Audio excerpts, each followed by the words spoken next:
TV series seldom translated to hit albums. Miami Vice is one notable exception.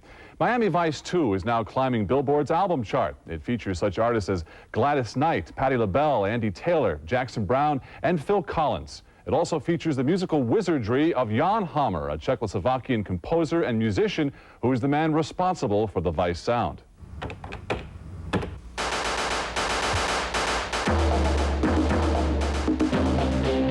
The hypnotic synthesized music is easily recognizable as Miami Vice's opening theme. The song, which went to #1 last year, turned the music world's keyboard cult hero into a mainstream star.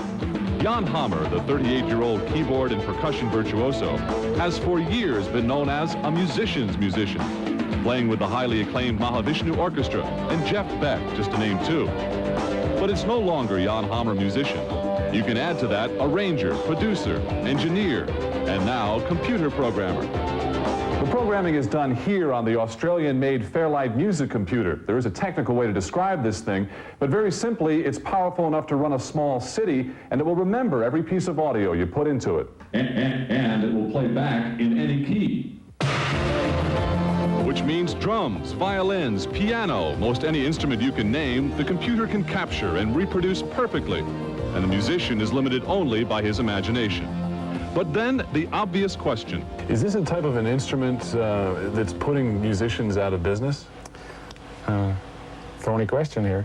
Yeah, a lot of people are all up in arms about it. I think it's there's no use. It's just a fact of life. It's just like an industrial revolution.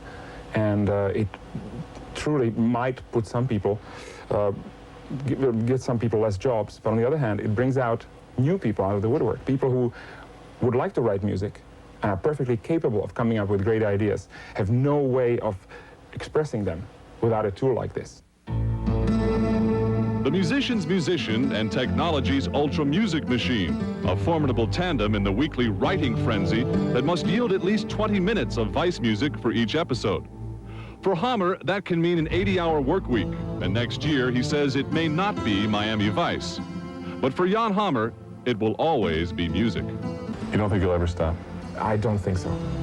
I love it too much. I would be, if I didn't make money doing this, and if you locked me up, I would still come up with some music, one way or another. I would be thinking music. I would, it's beyond choice anymore. I have to do it.